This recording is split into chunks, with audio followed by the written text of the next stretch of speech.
Hey there, Nation, and welcome to the show where we help you to play miniatures wargaming on a budget. It is I, Commander Cheapskate, and welcome to the Underhive's Most Wanted, a series dedicated to the analysis of the Dramatis Personae fighters in Games Workshop's Necromunda. We'll discuss the characters' rules, equipment, strengths, weaknesses, as well as their positive and negative gameplay impact, and provide other current information to help you dominate in your next campaign of Necromunda. And on this episode, we will discuss the House Vansar Dramatis Personae of Von Buren, Lisbeth, the Iron Angel, as well as the Archeotek Golem. We'll look at their stats, their skills, their weapons and war gear, their special rules, and provide our insights on these Dramatis Personae for your gang. And as always, I will put timestamps in the description box down below so that way you can click and navigate to the fighter that interests you the most. So we're going to talk about their lore, we're going to talk about their stats and everything else. We're going to give you our opinion about that. So with that being said, let's get this video on a roll. Von Buren, the rogue Archeotek, bounty hunter. Not all Archeoteks are content to follow the three laws, especially when it comes to the innovation of technologies not born of the STC. Among these, perhaps the most infamous is the rogue Archeotek known as Von Buren. Once one of the greatest minds of the clan house, the Archeotek was a favorite of Duke Otto and moved amongst the very highest circles of the House of Artifice. Like so many before him, however, Von Buren's genius became his downfall and he began using the output of the STC for his own bizarre experiments and creations. The most successful of these was the Heart of Iron, a complex cybertechnica, rad-sync, and power source Von Buren implanted into his own body. Using the Heart of Iron made the Architect almost immune to the exotic energies of the STC, as well as granting him a near limitless supply of energy to drive his weapons and war gear. When the inner circles of the Architects learned of the innovation, Von Buren was cast out for fear he would take the STC for his own. By the time of his exile, Von Buren, who had surpassed the limited imagination of his peers and left without quarrel, taking with him much of his research and a handful of the most promising students. Since becoming outcast, Von Buren has traveled extensively across Necromunda, selling his inventions to gangs, guilders, lords, and allying with gangs seeking out lost Archeotek. Some of his students have become the greatest Archeoteks themselves, like Lidar, the Technomatrix of Ceres, while others have succumbed to less noble pursuits like Freakstorm Strix, the augmented bounty hunter. As for Von Buren himself, kept unnaturally young and strong by the Heart of Iron, he continues to dig into the past of his clan, perhaps seeking the very secrets of its creation. Alright, so let's talk about Von Buren, the rogue Archeotek. He's a Vansar bounty hunter with a cost of 285 credits. Let's start off with the statistics. He's got 4 movement as well as a 4+ weapon skill, 2+ ballistic skill, of course, as well as 3 strength, but he's only 2 toughness, so he's very easy to wound. He does have 3 wounds though, so it makes it a little more survivable. He's got a 5+ initiative, which is not that great. He's also got 2 attack space, but for psychology stacks are pretty decent. He's got 6+ leadership, 5+ cool, 7+ willpower, as well as 3+ intelligence. Now, as for his skills, of course, he does have a couple of them that really help him out. Those are cold and calculating, fast shot, as well as gadgeteer. So when it comes to the cool and calculating skill, once per round when making a cool or willpower test, this fighter may make this a check against their intelligence characteristic instead, which is great. The guy already got a really good cool stat with 5+, but an intelligence 3+ makes that basically not and void. You can also make him a really good outcast champion as well, outcast leader as well, given the weird archetype, which could be really helpful, especially with that 3+ intelligence check for his willpower test. Or if you run into like corpse grinder cultists, for example, that'd be a really great way for you to just kind of get around it. Now he does have the gadgeteer state and skill as well. What this says is that this fighter is in the starting crew prior to the first turn, they may modify the weapon traits of any weapon they carry that has the plentiful trait. If they do so until the end of the battle, the weapon loses the plentiful trait and gains one of the following as chosen by the controlling player: knockback, pulverize, rending, or shock. Alternatively, a plentiful weapon with the rapid fire X trait can add 1 to the X value. For example, rapid fire 1 weapon would become a rapid fire 2 weapon as well. And of course, he also has the fast shot ability, which is great because that means he can open fire with his rad gun twice per turn if you wanted to as well. Now let's talk about his special rules real quick. So yes, it's kind of weird to have him have the gadgeteer skill because you would think by looking at his weapons that he doesn't have any weapons of the plentiful traits, so House is going to really help you out as a member of the gang. The reason why he's able to use this ability so well is because he has the Heart of Iron special rule.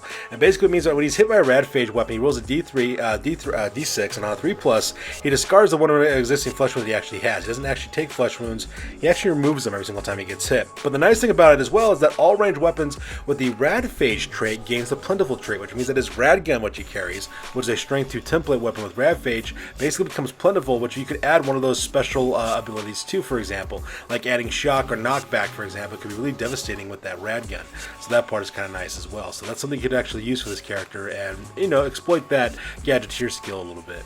At the same time, it's also got another special rule called Master of Cybertechnica. When hired, Van Buren may choose any 3 items of Cybertechnica worth up to 200 credits to be total equipped with. Does not cost any credits and does not increase the fighter's value. You can do some really cool combinations with some of that Cybertechnica for your fighter. It makes it a little bit more survivable and also makes him deadlier. He's also got the Vansar Archeotek special, which means he can only be hired by Vansar gangs. So that's something you do have to worry about with that as well. Now for his weapons, he does have 2 weapons.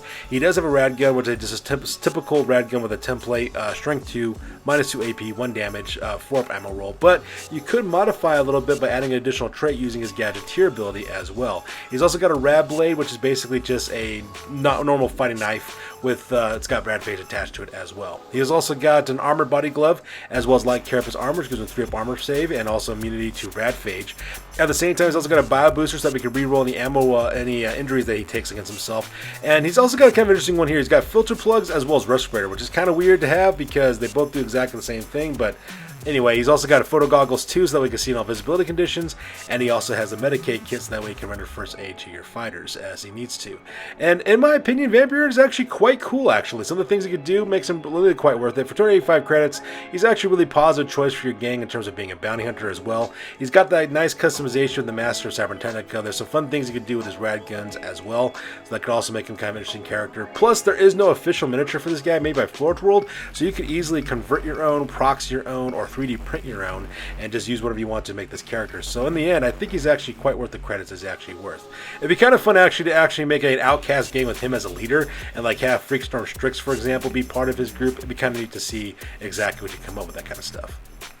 Lisbeth the Iron Angel, Bounty Hunter. Lisbeth was only 16 when she first climbed into the harness of an Arachnotek. As a young clanner, she and her father joined a group of Vansar Greenhivers heading for a new life in the Underhive.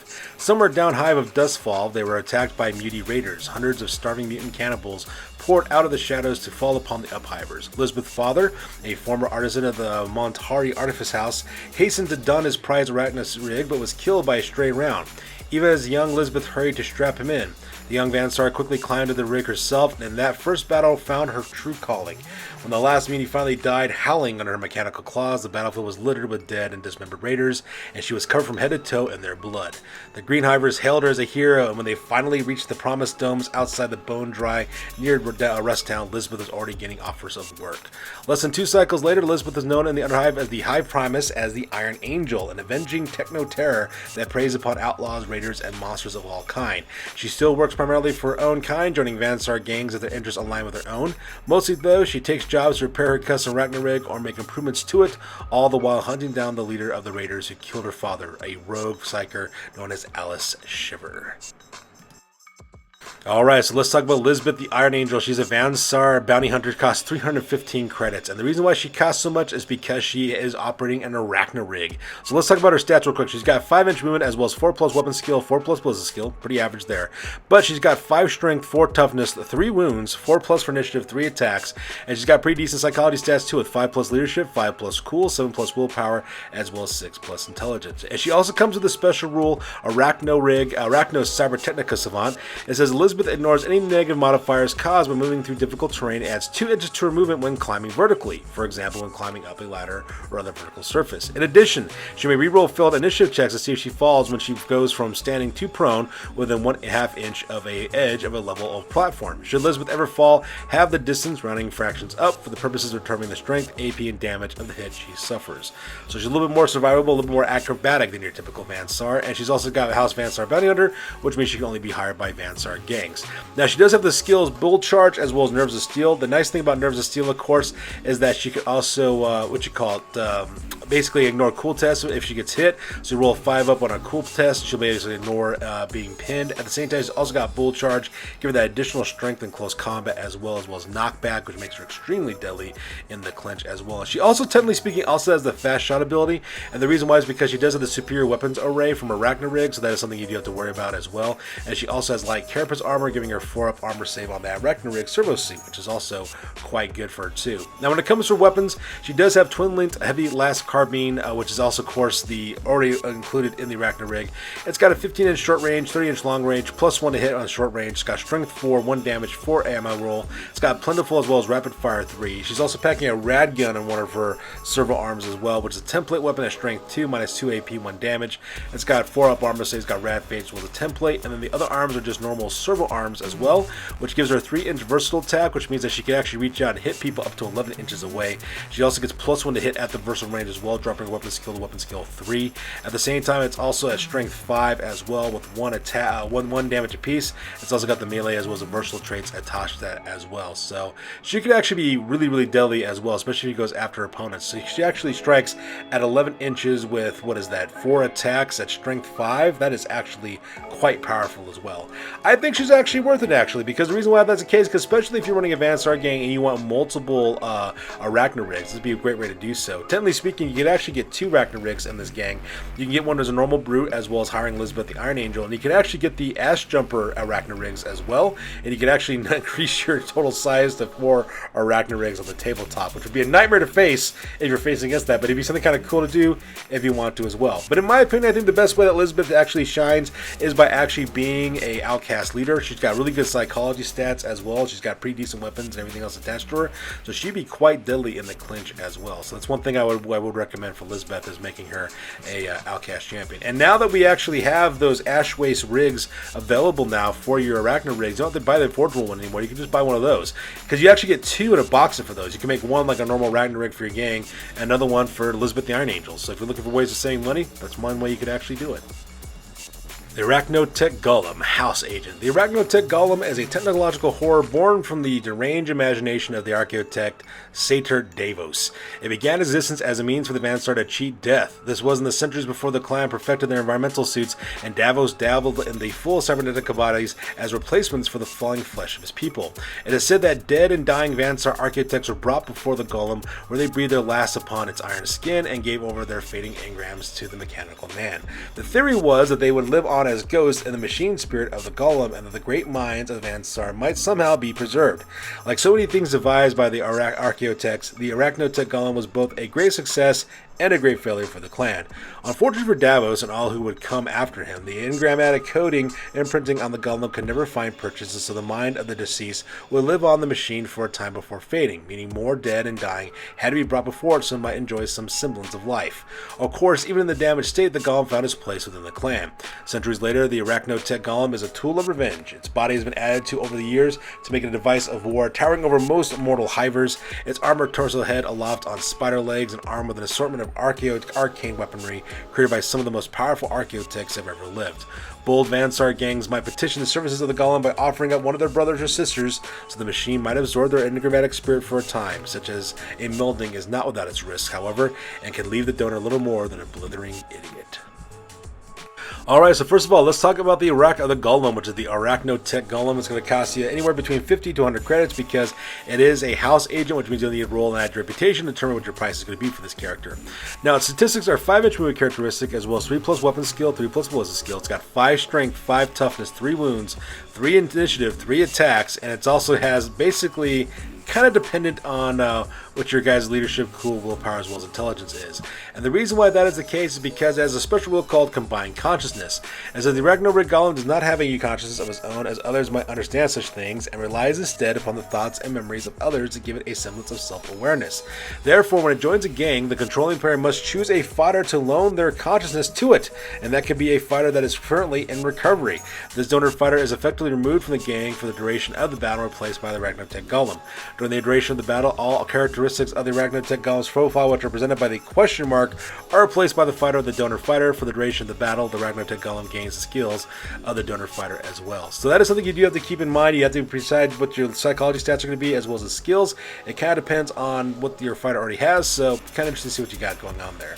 At the same time, it's got abominable intelligence. Should the gang the Arachnotek Golem has joined win the battle, the donor fighter is returned with their faculties intact. However, should the gang lose the battle, the Arachnotek Golem deems them worthless and leaves immediately.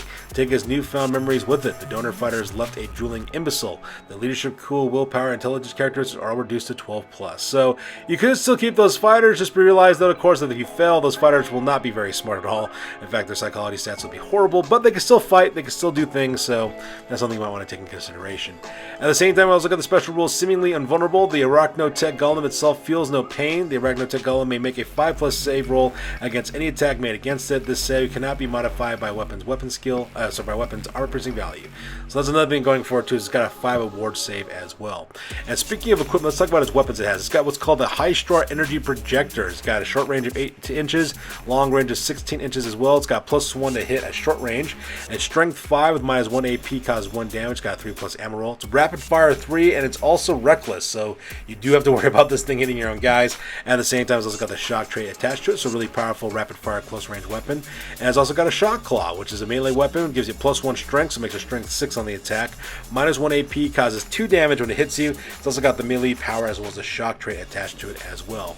Now, when it comes to its skills, it automatically comes with whatever the host has with it, and on top of that, it's got catfall, clamber, as well as cold and calculating. So because it can move very rapidly, especially across the battlefield, and is also dropping down from ledges. It's got cold and calculating, so that way it can replace its cool as well as its willpower test with its intelligence test, so something you might want to keep in mind. At the same time, it's also got mental mastery as well as radphased as well, which are also very interesting skills.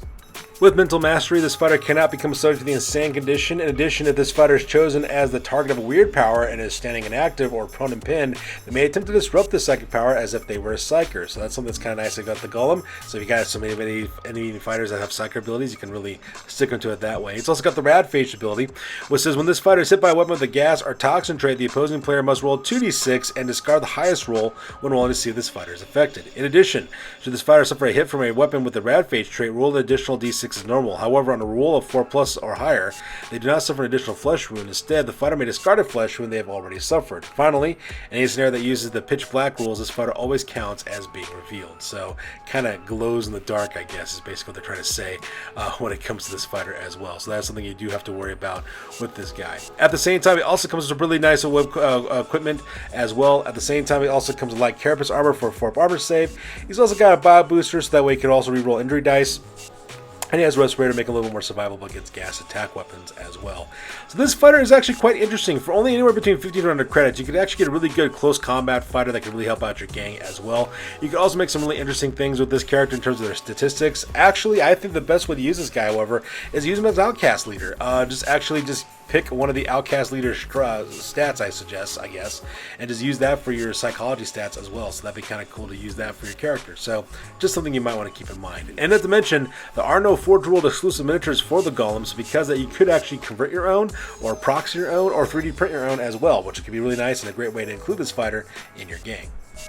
So there you guys have it. This is the impressions of the 3 members from the House Van Sar Dramatis Personae.